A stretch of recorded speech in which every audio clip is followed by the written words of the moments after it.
This is the Startup Tri-Valley podcast, featuring in-depth conversations with the leaders who are making the Tri-Valley the go-to ecosystem for science-based startups. I'm Yolanda Fintschenko from Startup Tri-Valley. I'm Lisa Adamos with the City of Pleasanton. I'd like to welcome Reem Mahrat to the pod. Reem is an entrepreneur in residence at Daybreak Labs, founder of EazeBio, a Daybreak Labs member company, serial entrepreneur, and most importantly, co-author of Feed Your Good Genes, Avoid Autoimmune Disease. Reem, welcome. Thank you so much for having me. I'm truly so excited to be here today. Thank you, ladies. So I'll start with a question. What inspired you to write a book? This book actually is very personal. It's born from my own struggle with autoimmune disease, years of unanswered questions and treatment that really never got to the root cause. So I wanted to share with the audience how your genes are not your fate. The way you live, the way you manage stress can turn the gene on and off and give you the power to control your life. So it's all about empowerment, educate reader about the tool they have to take control of their life and write their own health journey. That's amazing. Yeah.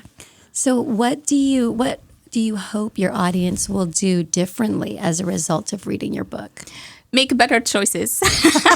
Yes. Yes. Genetics set the stage, right? But you hold the pen. So I'm hoping the reader will make better choices that would influence their gene expression in a good way and basically feeding your good genes. Yeah. That's amazing. So you're hoping the audience will make better choices. And I'm curious, how do you think your book will inspire them? It seems like making better choices is a component. Some component is knowledge, but there's a component that's inspiration and discipline. And I'm curious how you feel like your book addresses that. I love that question. Actually, same philosophy that drive writing this book actually is the reason why we built EazeBio. So even if you change your diet, you exercise, the current biomarkers, it doesn't give you real-time analysis or insight into your metabolic health. So the patient wouldn't see, like, even you eat healthy for a day or two or a week or 3 months, you still, I guess your HbA1c is still the same. And sometimes you feel like, okay, I don't see a result. Right? Because that biomarker is very slow, shift very slow. So to empower the patient, we start EazeBio by having a novel biomarker that give you real-time insight into metabolic health. So basically, it would tell you your adaptation score, how your food intake, your exercise, your medication influence your metabolic score. So patient, if you do it every day and you're on top of your health, you can see, oh, I see results, My, for example, our biomarker GDF15, it would tell you your metabolic stress level is low or is high, and it will be able, our vision, patient will be able, or everyone can actually have a, we call it metabolic dashboard, personalized, that you can actually write whatever you want by just adjusting your diet, your exercise, how you manage stress. Because it's really important for me personally, to see the result.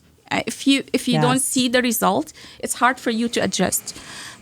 Most of the healthcare currently, sadly, it's like you wait for the disease to happen and then you scramble for treatment, which is too late.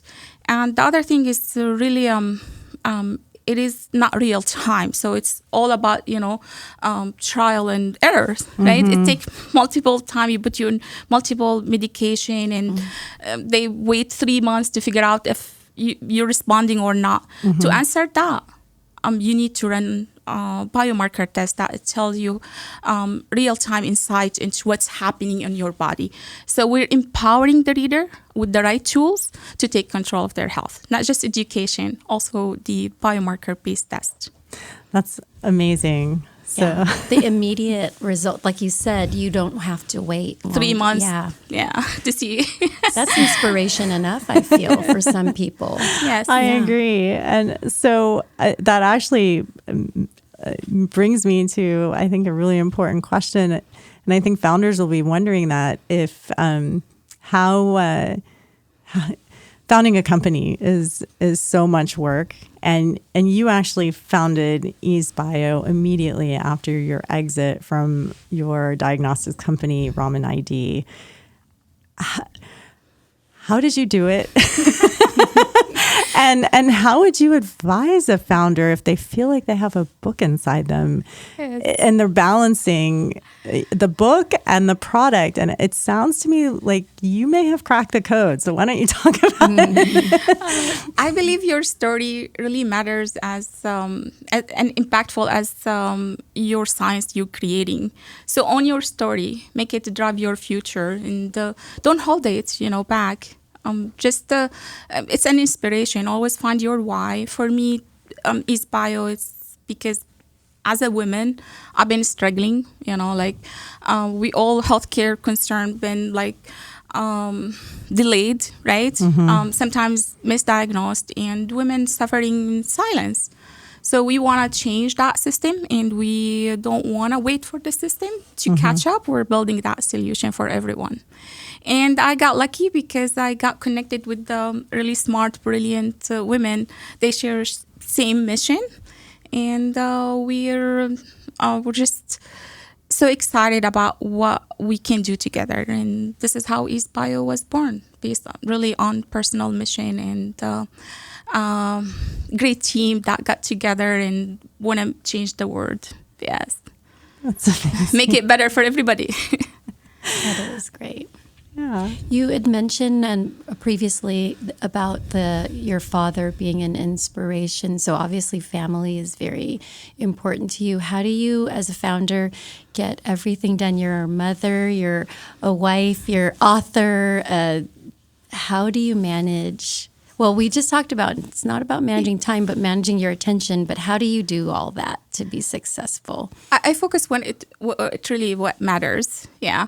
And now I have so many things to do list, right? And to be honest with you, the simple thing for me to choose what I want to work on is it a hell yes for me, or is it is so really what matters? You focus on the things that where no one else can do it. I start to delegate when it's possible, but sometimes you can't, right? Because we're startup. That's the word of startup. You do everything, but you get to trust your team. You train them well, and you select when you surround yourself with the right people. Teamwork will lift everybody. So we're doing great as a team. And again, it's all about be focused. Yeah, and control your attention. There you go. And know what your hell yes is. Yeah, I like that. I love that. Is there anything else about the book that you wanted to share that we didn't ask? I think, ladies, you covered everything. Thank you. So I love ending with the hell yes. Yes. Know your hell yes, and certainly we can put the details of how to find this book in the show notes. Yes. Reem, thank you so much for joining us on the podcast. We really appreciate you. Thank you.